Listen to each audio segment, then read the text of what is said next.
E aí pessoal, beleza? Tudo bem? Eu sou Rafael Varial, sou professor de Anatomia Humana e hoje vou apresentar para vocês uma aula sobre o sistema cardiovascular, conforme está aqui nos meus slides.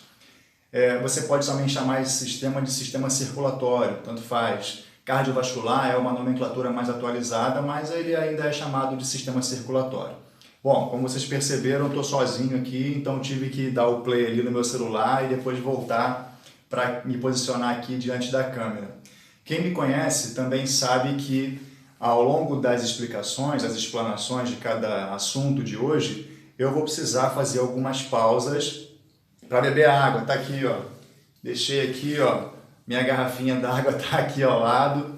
Quem me conhece sabe que eu não consigo falar muito tempo sem beber água. Então, de vez em quando me perdoem, mas eu vou precisar fazer essas paradinhas para beber água, ok? Deixa eu colocar aqui então. Bom, vamos lá. O que mais importa, o que mais interessa não são esses detalhes, né? O fato de eu estar sozinho, enfim. O que mais interessa é a matéria, né? A aula de hoje que é sobre o sistema circulatório ou cardiovascular, conforme eu já tinha avisado.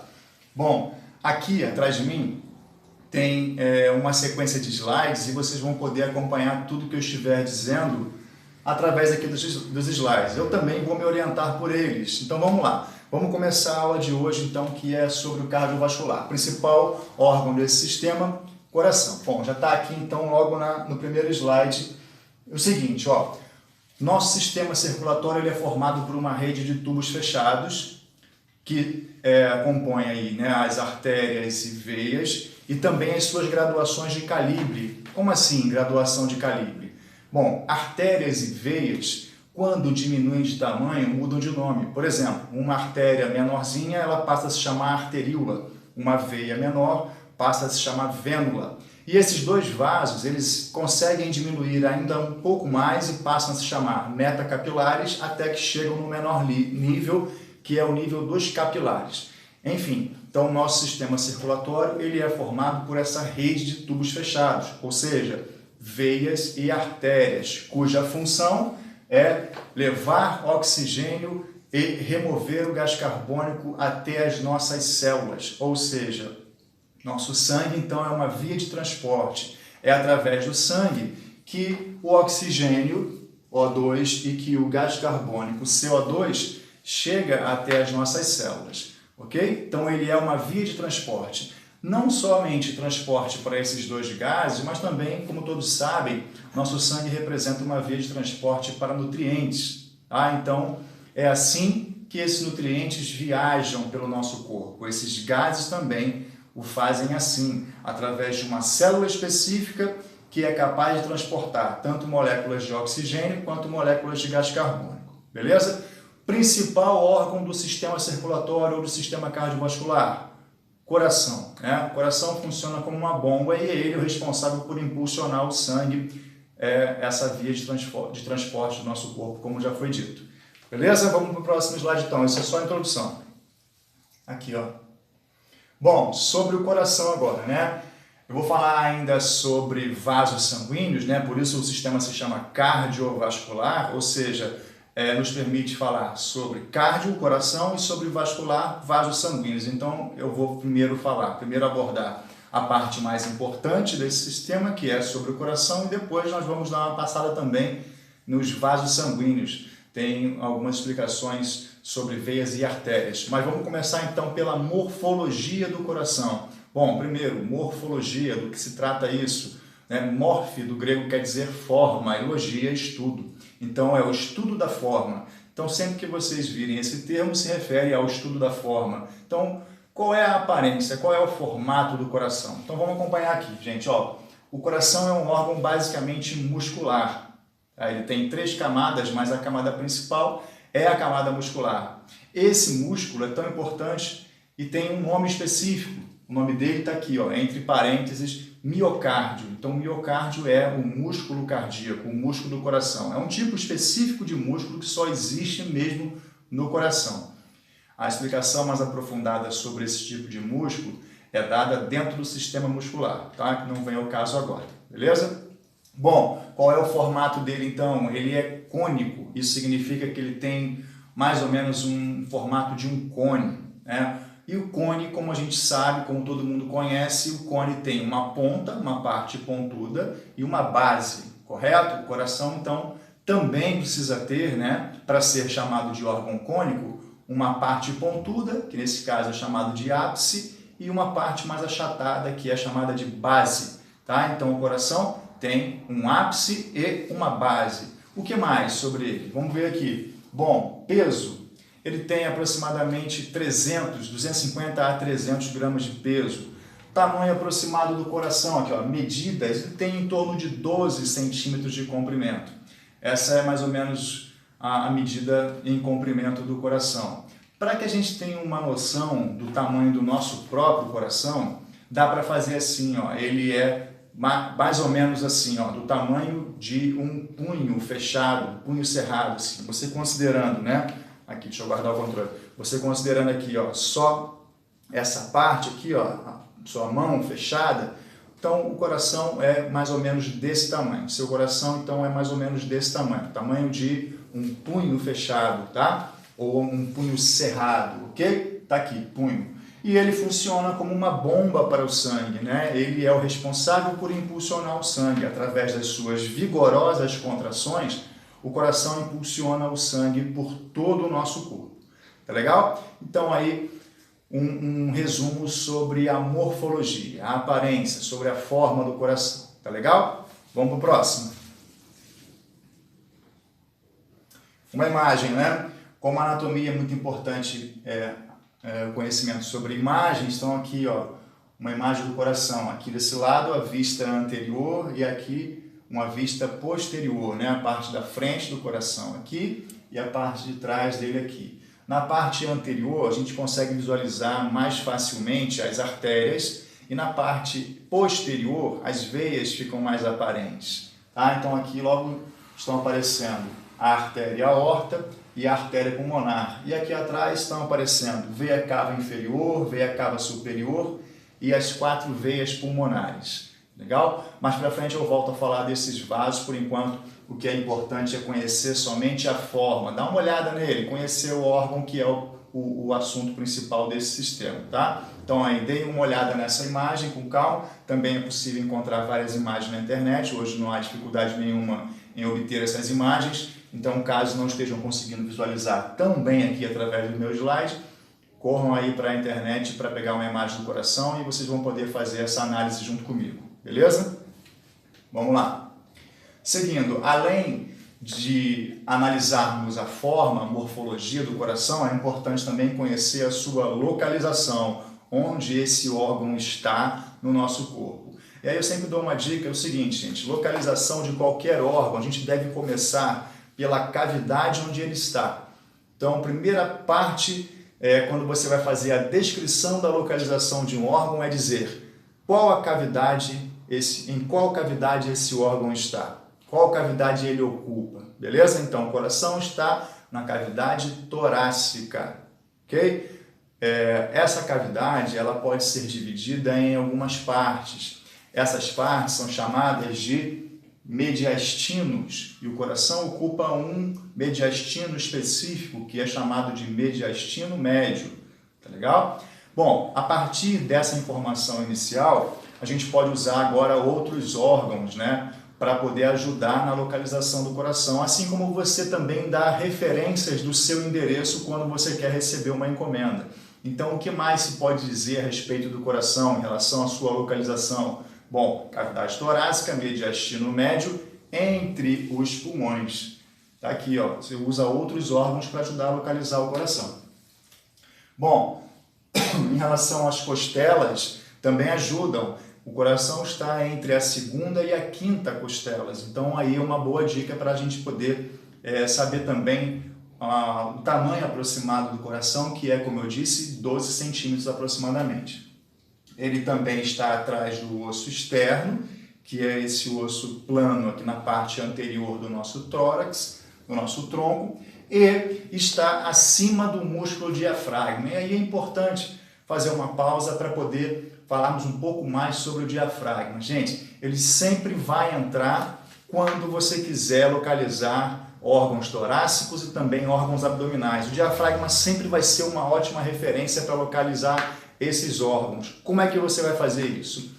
Os órgãos torácicos você vai dizer que estão acima do músculo diafragma, ou seja, sobre o músculo diafragma. E os órgãos abdominais você vai dizer que estão abaixo do diafragma ou sob o diafragma, ok? Órgãos torácicos acima do diafragma, órgãos abdominais abaixo do diafragma. Então ele é uma excelente referência para a localização desses órgãos, tá legal? Ele sempre vai aparecer quando quisermos localizar esses órgãos, tanto torácicos quanto órgãos abdominais.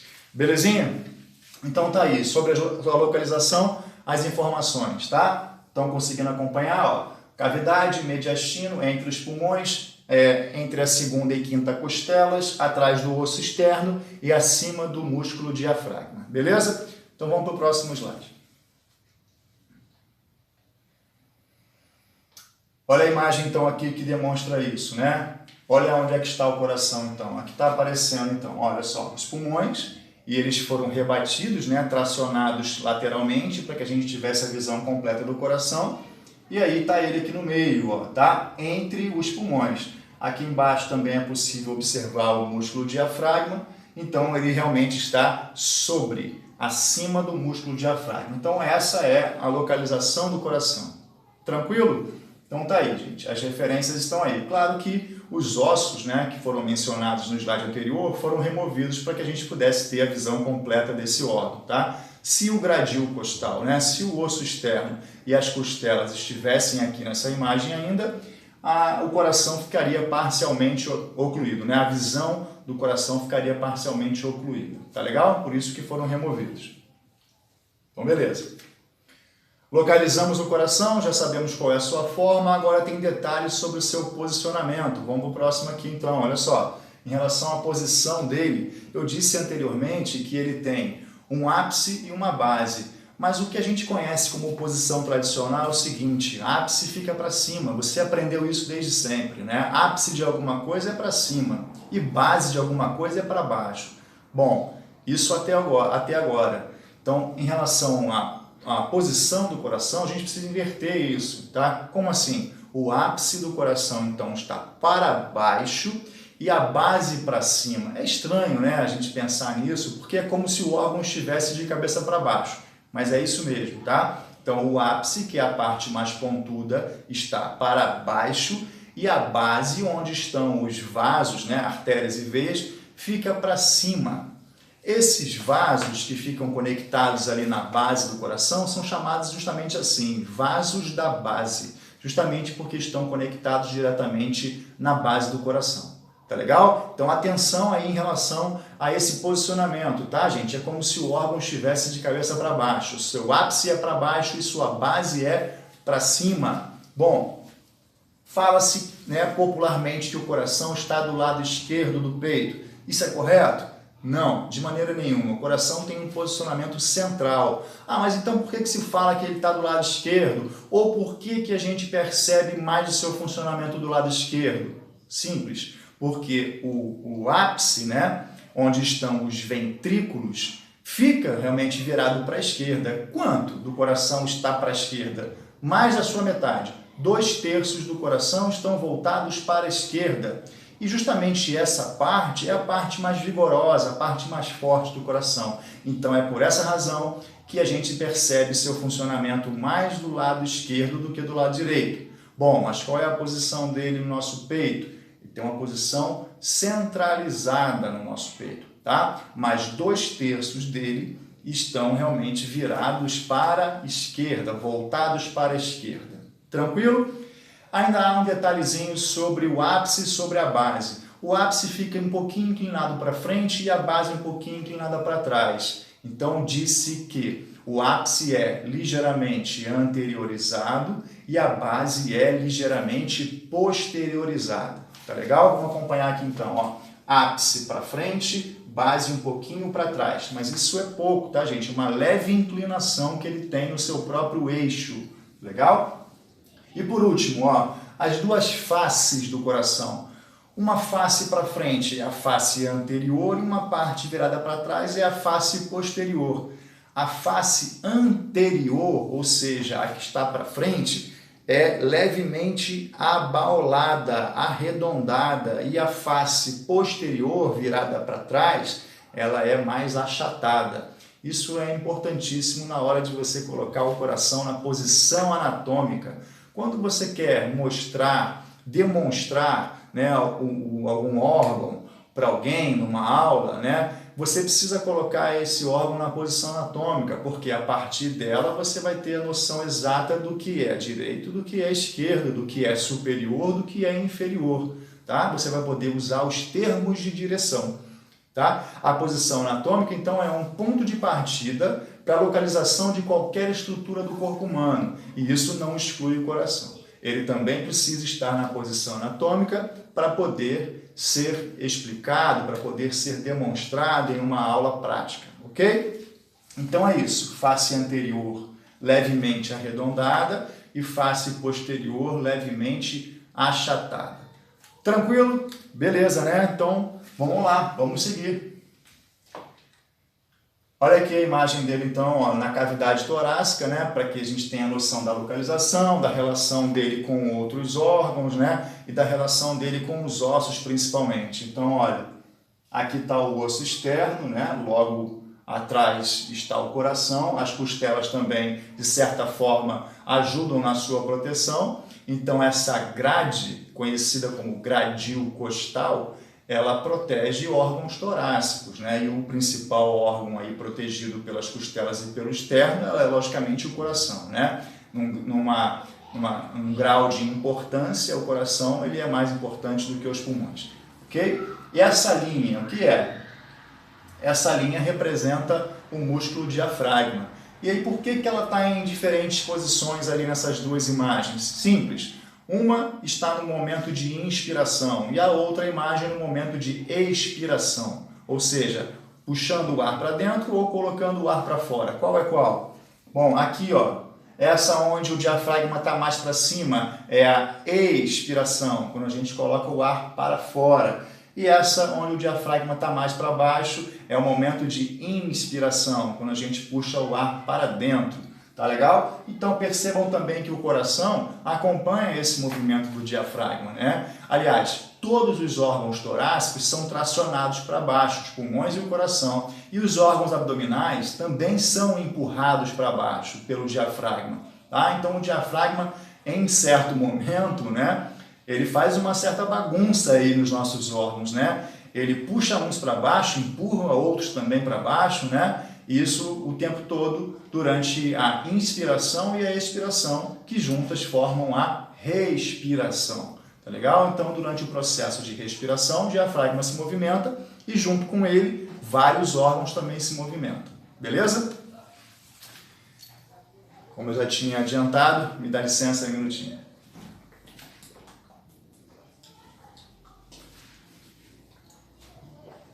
Vou até sair do foco aqui para não parecer feio. Ficar bebendo água na frente da câmera, né? Vamos lá. Bom, configuração interna. Depois de conhecer como ele é por fora, vamos fazer um corte nele, né? Qual é o corte ideal para poder localizar essas estruturas do coração? E aí vamos fazer uma recapitulação aí rapidinha, né, gente? Daquela parte de introdução à anatomia macroscópica. De acordo com os 3 planos básicos de secção, sagital, frontal e horizontal, os órgãos e o corpo humano, de uma forma geral, podem ser cortados para que suas estruturas sejam visíveis, né? Isso falando da anatomia macroscópica e não da anatomia microscópica. Bom, o coração, para que a gente consiga ver a parte de dentro dele e consiga identificar as câmaras, já que ele é um órgão oco, né? Então ele possui 4 câmaras, 4 espaços. O corte ideal é no plano frontal, onde o resultado desse corte vai ser uma parte anterior e uma parte posterior. Dessa forma, então, realizando um corte no plano frontal ou coronal, é possível identificar essas 4 câmaras. Vocês vão ver que há 2 em cima e 2 embaixo.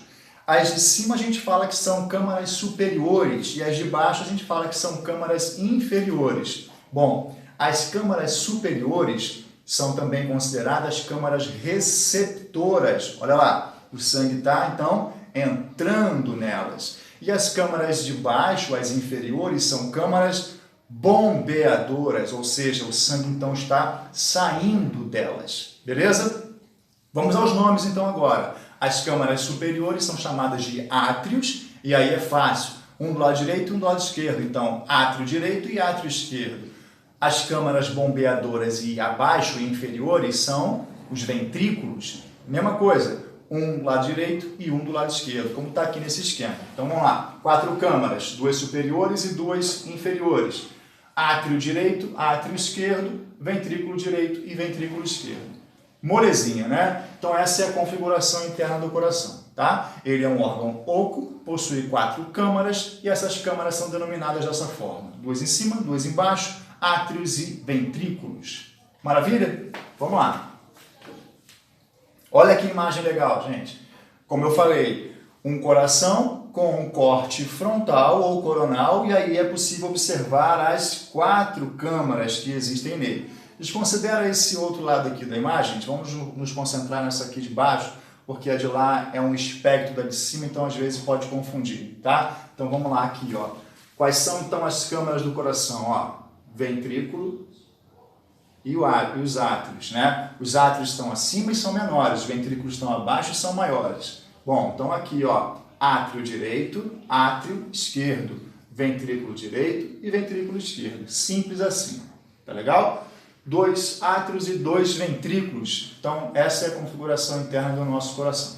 Beleza, gente?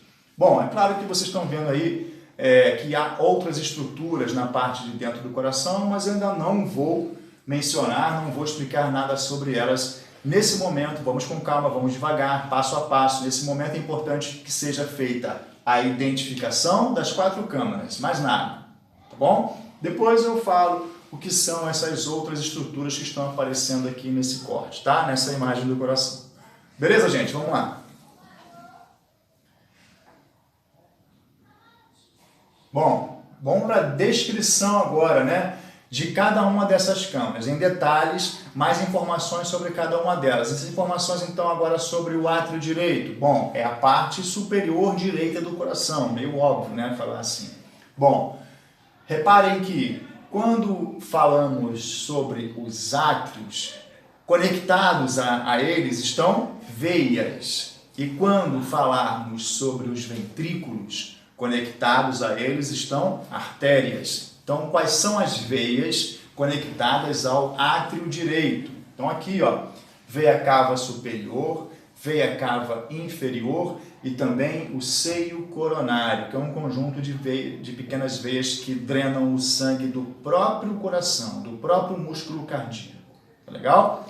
As veias chamadas cava são as principais veias do nosso corpo e as maiores também, ok? Elas chegam a ser maiores do que a própria artéria aorta em relação ao seu diâmetro, tá? É um pouquinho, mas ela consegue ser ainda um pouquinho maior do que a aorta. Bom, para onde vai o sangue? Vamos falar um pouquinho agora sobre a fisiologia, sobre a dinâmica desse órgão. Para onde vai o sangue? Então, que entra, que chega ao átrio direito? Fácil, gente. O sangue ele sempre vai passar para baixo, respeitando o mesmo lado. E eu vou explicar por quê. Então, do átrio direito, olha aqui, ó, AD, átrio direito, o sangue vai para o VD, ou seja, para o ventrículo direito. Ele só vai descer de cima para baixo, respeitando o mesmo lado. Tranquilo? Não vai haver, então, a troca de lados. O sangue não pode cruzar de um lado para o outro. Por quê? O que acontece, então, com o tipo sanguíneo lá no coração, com as características do sangue que circula no coração? O sangue que circula do lado direito não é o tipo sanguíneo, não, aquele A, B e O, não, tá? Eu quis dizer uma outra coisa, eu quis dizer características do sangue, tá? Por isso que eu usei o termo tipo, mas não são aqueles tipos sanguíneos A, B e O, não.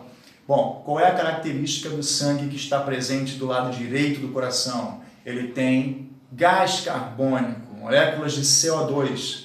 E qual é a característica do sangue que está do lado esquerdo? Ele possui oxigênio, moléculas de oxigênio, O2, tá? Então, imagina, se um lado trabalha com o sangue desoxigenado e o outro trabalha com o sangue oxigenado, obviamente que não pode haver mistura entre esses dois, vamos dizer assim, tipos, né, de sangue, tá? Então, um lado, gás carbônico, que é o lado direito, e o lado esquerdo, oxigênio. Gravem isso, tá, gente? O coração, ele tem esses dois lados totalmente independentes. Até alguns autores chamam o coração de bomba de duas fases, por essa razão. Por quê?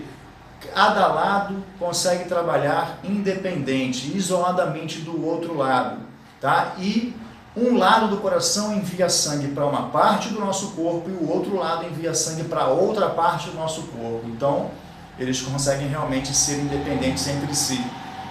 Essa dinâmica, né, para onde o sangue vai, de onde o sangue vem, já já eu explico que isso está dentro de um outro tópico mais para frente, tá bom? Vamos lá então conhecer mais uma vez aqui o átrio direito, tá? Então as veias cava, elas desembocam nesse átrio, além do seio coronário, que também desemboca nesse átrio. Para onde o sangue vai? Do átrio direito vai para o ventrículo de mesmo lado, ventrículo direito, tá legal? Homolateral, né? Mesmo lado, ok? Vamos lá. Uma imagem aqui rapidinho do átrio direito, né? Bom, é essa parte aqui, tá? Aqui então está o átrio direito. Beleza, deixei passar de propósito. Bom, átrio esquerdo, ainda vamos falar sobre veias. Então, aos átrios se conectam veias e aos ventrículos se conectam artérias. Então, quais são as veias que se conectam ao átrio esquerdo? São as 4 veias que estão vindo dos pulmões. Poxa, pensa, se elas estão vindo dos pulmões, que nome elas recebem? Veias pulmonares. Muito fácil, né? Muito simples isso, né? Bom, o átrio esquerdo ele é um pouco menor do que o átrio direito, porém, as suas paredes musculares são um pouco mais espessas. Aliás, todo o lado esquerdo do coração é um pouco mais espesso do que o lado direito em se tratando da camada muscular, tá? Da espessura do músculo cardíaco, do miocárdio. O lado esquerdo, então, é um pouco mais espesso do que o lado direito. E já já vocês vão entender por que disso quando eu falar sobre a dinâmica, né, da circulação, sobre a grande e sobre a pequena circulação. Tranquilo? Então, sobre o átrio esquerdo, 4 veias com o mesmo nome desembocam nesse átrio. São as veias pulmonares, elas estão vindo dos pulmões, por isso receberam esse nome de veias pulmonares, ok?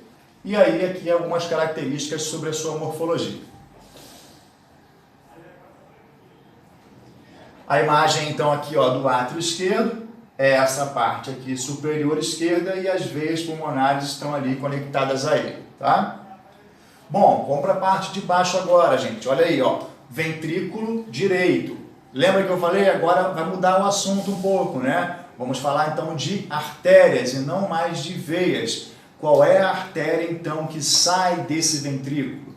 É a artéria que vai levar sangue até os pulmões.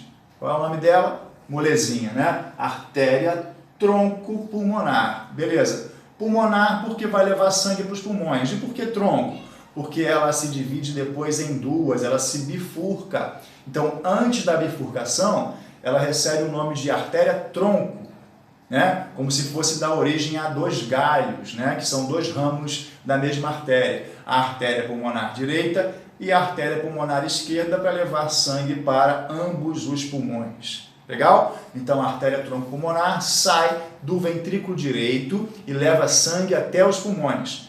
Vamos lembrar aí, ó, o sangue do lado direito, então, tem gás carbônico. Bom, então é por isso que esse sangue está indo até os pulmões, né, gente? Faz todo sentido, né? O sangue com gás carbônico está indo até os pulmões para quê?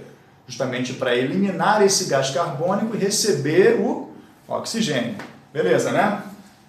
Bom, a artéria pulmonar direita e a artéria pulmonar esquerda. Coloquei aqui as iniciais só, tá? Então, ó, do tronco pulmonar saem essas 2 outras artérias e cada uma leva sangue para seu respectivo pulmão. Tranquilo? Imagem do ventrículo direito agora. Tá aqui, ó. Então, o ventrículo direito aberto, né, cortado ali, é esse aí, tá? Bom, ventrículo esquerdo agora, gente, essa é a última câmara e talvez a mais importante, né? Porque essa aí é a câmara responsável por enviar sangue para a maior parte do nosso corpo, né? E lembrando, o lado esquerdo trabalha com sangue oxigenado, né? Com O2. Bom, as paredes musculares do ventrículo esquerdo são até 3 vezes mais espessas do que do lado oposto, do lado direito. E aí é fácil entender por que disso, né? Esse é o ventrículo que bombeia sangue para todo o corpo. Bom, se o trajeto é longo, ele precisa ser mais forte e ter mais pressão, né? E para ter mais força e pressão, fácil, é só ter um músculo mais grosso, mais espesso, maior, tá? Então as paredes musculares do ventrículo esquerdo são até 3 vezes mais espessas do que do ventrículo oposto, do ventrículo direito. Tá? O direito manda sangue para os pulmões, lembra? E esse caminho é curto, é perto, os pulmões estão logo ali ao lado do coração. Então, para mandar sangue para perto, precisa ter força? Nem tanto. Agora, para mandar sangue para todo o corpo, é necessário muito mais força. E é por essa razão que esse ventrículo aqui ficou sendo o mais forte do coração. Tá? Então, ele é mais forte, tem mais pressão. E qual é a artéria, então, que sai desse ventrículo? A principal artéria do nosso corpo, que é chamada de artéria aorta. Beleza, gente? Aorta, por favor, não cortem o A, né? E não coloca H em lugar nenhum, tá, gente? Não tem H, beleza? Artéria aorta sem H, ok? Horta é aquele local onde a gente planta as coisas, é legal? Beleza, então. Vamos para a imagem aqui, então, do ventrículo esquerdo. Tá ele aí, ó. Nesse aqui eu vou precisar fazer uma pausa porque é importante observar o seguinte. Olha a espessura desse músculo aqui, gente. É impressionante, né? O tamanho do bife que dá o ventrículo esquerdo, né? Se a gente for lembrar lá, comparar com o ventrículo direito, você vai ver que é um bifinho fininho, magrinho, pobrezinho. O ventrículo esquerdo já dá um bife bem grosso, né? Bem suculento. Tá legal? Aí, ó, para quem ficou com fome, tá aqui então a espessura muscular do ventrículo esquerdo. Realmente ele chega a ser 3 vezes mais espesso do que o ventrículo oposto. Beleza? Então vamos lá, vamos seguir.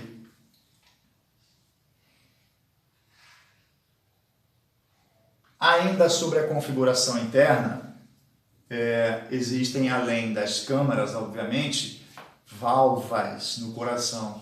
Bom, válvula, que palavra estranha é essa? Não é válvula. Bom, na verdade, gente, o termo correto, o termo ideal é válvula, como está aqui, ó, nesse esquema, tá? Mas, para ficar fácil, muitas vezes as pessoas falam válvulas, né? Mas é o seguinte, funciona assim. Uma válvula é um conjunto de válvulas, tá legal?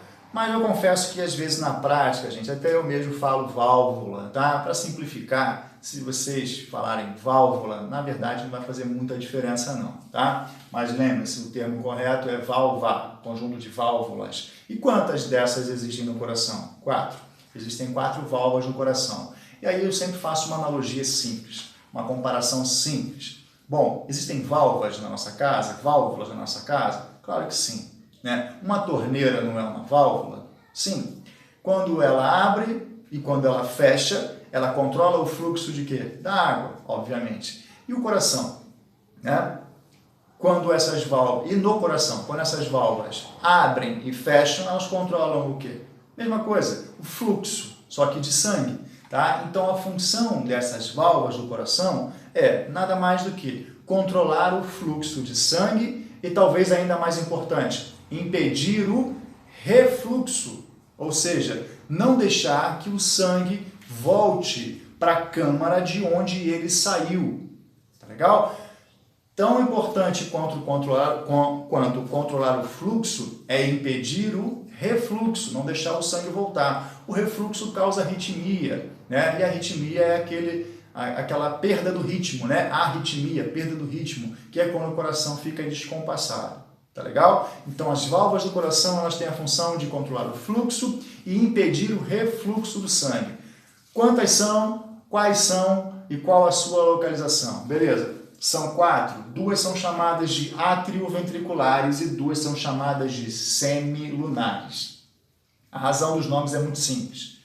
As válvulas atrioventriculares receberam esse nome porque estão localizadas entre os átrios e os ventrículos. Muito simples, né? Por isso foram chamadas de atrioventriculares.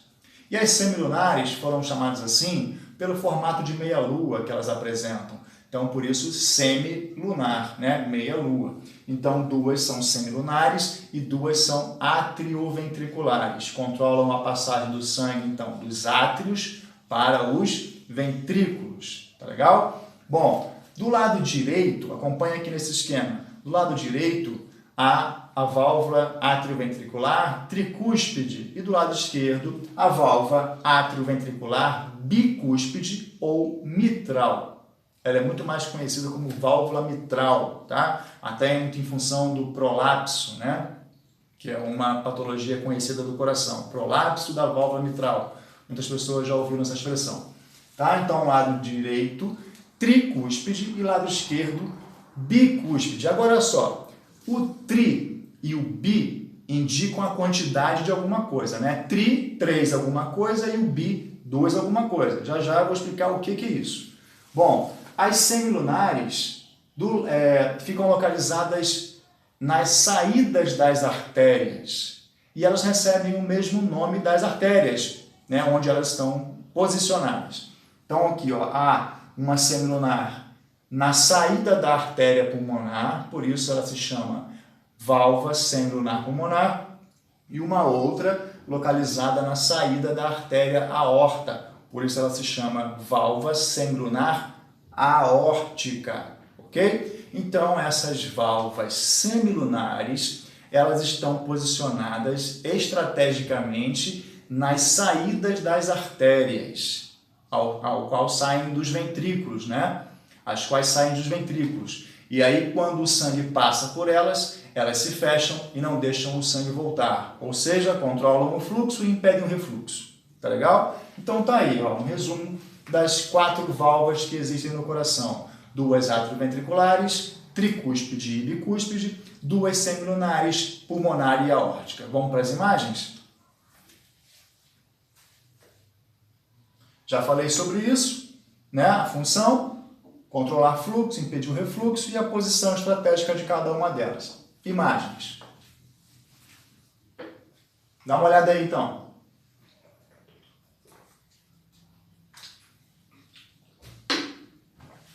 Enquanto vocês olham aí para a imagem, analisam, eu bebo um pouquinho d'água. Olha só, que imagem é essa primeiro, né? É uma imagem da parte superior do coração, sem os átrios e sem os vasos da base. Foi feito um corte, então, horizontal, transversal nesse coração para poder mostrar as válvulas. E aí, numa vista superior, olhando de cima, é possível identificar as 4 válvulas. Bom, essas maiores são as atrioventriculares. Aqui elas estão abertas e aqui elas estão fechadas, beleza? E as menores são as semilunares, mesma coisa, fechadas e abertas, tá? Vamos lá agora para os nomes, vamos lembrar então dos nomes. Olha que informação importante eu dei no início sobre o formato do coração. A parte anterior não é arredondada, acompanha aqui, ó, e a face posterior não é achatada, olha só como é que está batendo a informação, ó, arredondado na frente e achatado na parte de trás, tá legal? Então as semilunares ficam na parte anterior e as atrioventriculares ficam mais recuadas para trás, beleza? Vamos contar então aqui, ó, 1, 2, 3, o quê? 3 cúspides, né? 3 membranas que formam essa válvula, por isso ela se chama tricúspide. Claro, tem 3 cúspides. E essa? 2 cúspides, então ela se chama bicúspide ou mitral. Aí, gente, o termo mitral vem daquela cobertura, aquele chapéuzinho que o bispo usa, né? O bispo da Igreja Católica, né? A mitra. A mitra, dizem, se assemelha ao formato dessa válvula, por isso ela recebeu o nome de mitral, pela semelhança com a mitra, o chapéuzinho que o bispo usa, né, na Igreja Católica. Tá legal? Essa é a razão do nome mitral. Ela ficou conhecida como mitral. Tá? Então, ó, lado direito, tricúspide, lado esquerdo, bicúspide ou mitral. Essas são as atrioventriculares. E as semilunares? Realmente tem formato de meia-lua? Tem, né? Olha só. Elas têm realmente um contornozinho de meia-lua, né? Por isso semilunares. A que está mais recuada para trás é a semilunar aórtica, essa. E a que está mais para frente, na parte anterior do coração, é a semilunar pulmonar. Então, de novo, semilunar aórtica fechada, semilunar pulmonar fechada, e aqui ambas estão abertas. Mesma coisa, ó, semilunar aórtica e semilunar pulmonar, agora abertas do lado de lá. Tá legal? Então essas válvulas ficam localizadas em locais estratégicos para controlar o fluxo e impedir o refluxo do sangue. Show? Mudando de assunto, então agora vamos para o pericárdio, né? O que é o pericárdio? Já está dizendo aqui no primeiro tópico, o pericárdio é uma capa, um revestimento externo que o coração possui. Lembra? Ele está relacionado com outros órgãos na cavidade torácica. Quem são? Os pulmões. E esses 3 órgãos se movimentam o tempo todo, né? Durante a respiração, os pulmões se expandem para baixo e retraem quando voltam para cima. E o coração está em constante movimento porque está bombeando sangue o tempo todo, né? Naqueles momentos de contração e relaxamento.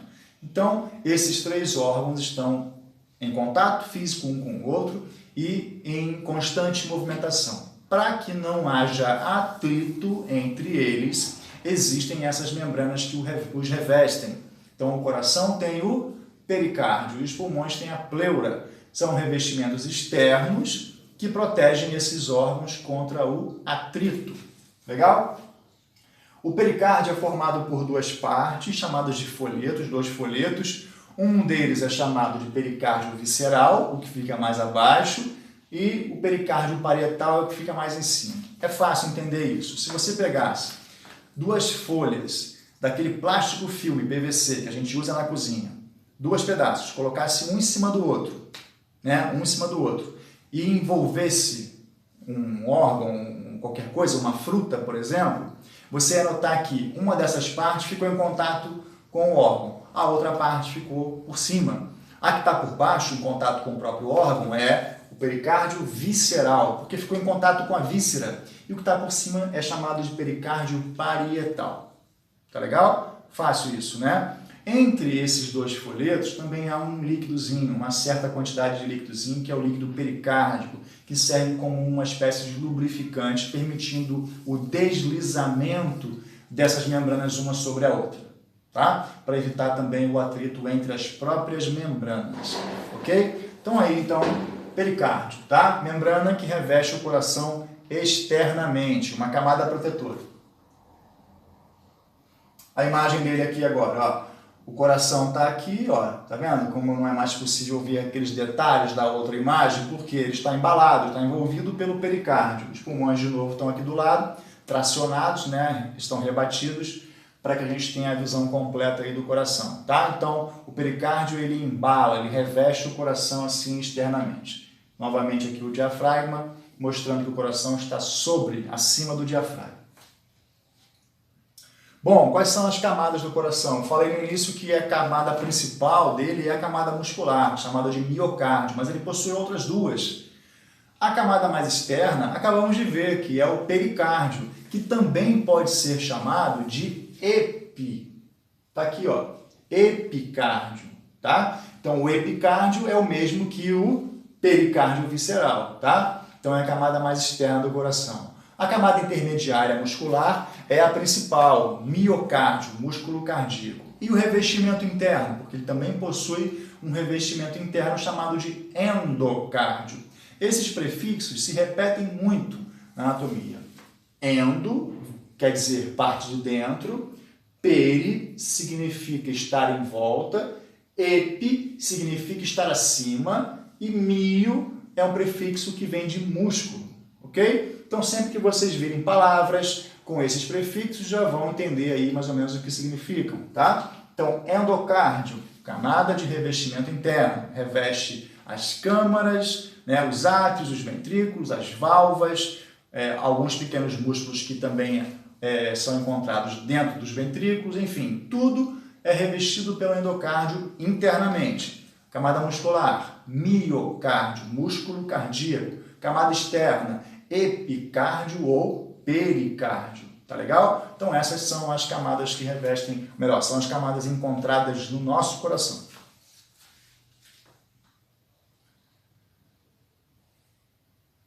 Nessa imagem aparecem as três. Observem aí então que realmente há três camadas: pericárdio, endocárdio e miocárdio.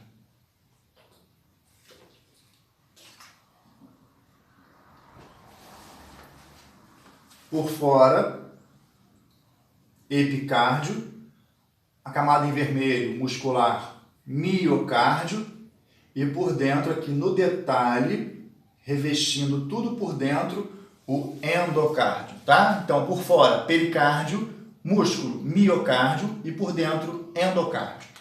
Tranquilo? Bem fácil isso, né?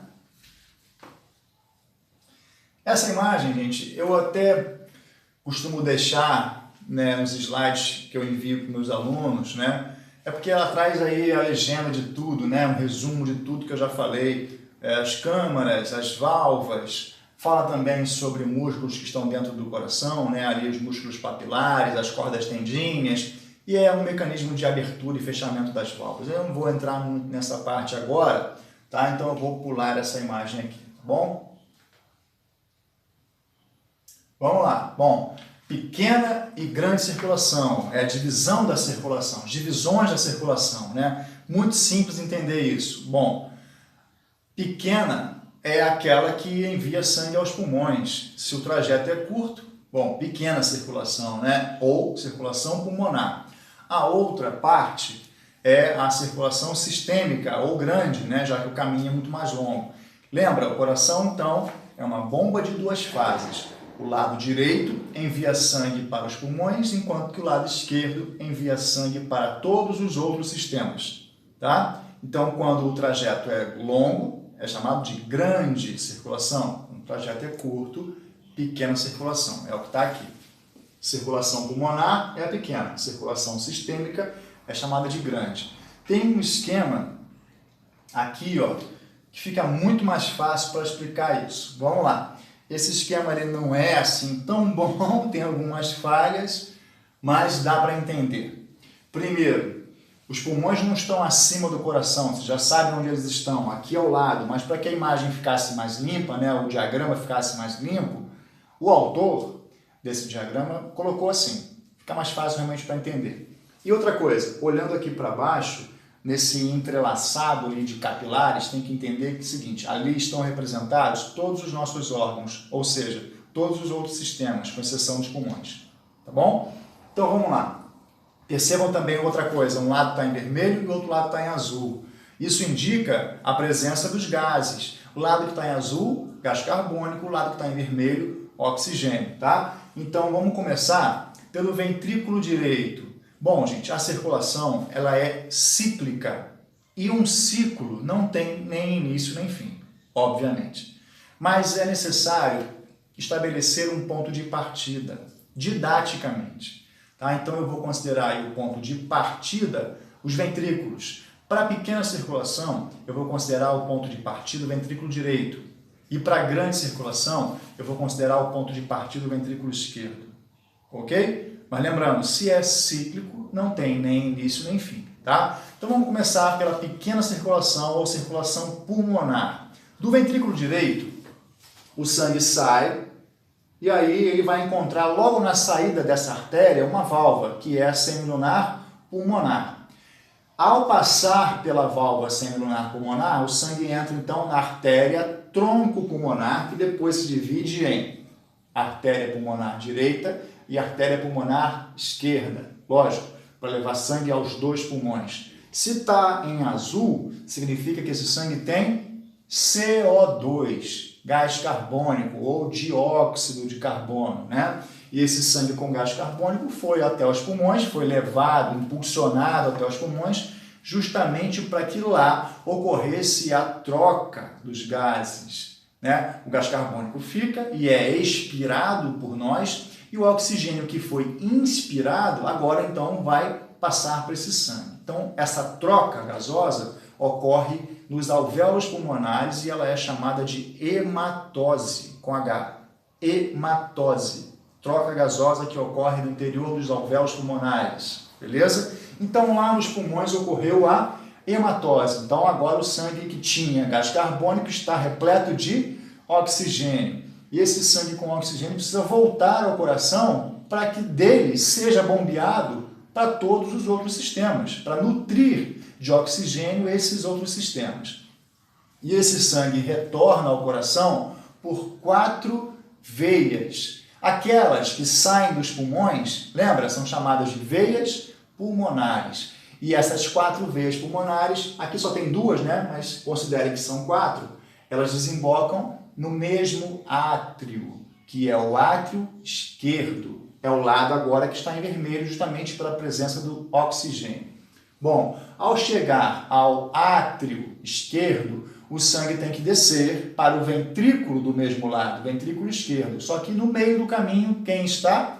A válvula atrioventricular, bicúspide ou mitral. Ela está ali justamente para controlar esse fluxo sanguíneo e impedir o refluxo. Então, a bicúspide ou mitral está aqui, ela se abre e aí o sangue chega ao ventrículo esquerdo. Dessa forma, podemos dizer que encerrou a pequena circulação ou a circulação pulmonar. Em resumo, a circulação pulmonar é aquela responsável por enviar sangue aos pulmões para que lá ocorra a hematose e esse sangue retorna ao coração. Tá? Então, o trajeto é coração, pulmões, coração. Ele vai aos pulmões e volta. Vai fazer o quê? Deixar o gás carbônico e pegar o oxigênio. Essa troca é denominada hematose, mais uma vez, tá? Bom, onde encerrou a pequena circulação, a gente pode dizer que vai começar a grande, né? Agora, o sangue que está ali no ventrículo esquerdo, lado que está em vermelho, repleto de oxigênio, precisa ser bombeado para todos os outros sistemas, para levar esse oxigênio às nossas células, né? Com exceção dos pulmões, claro, que foi o lado direito que fez isso.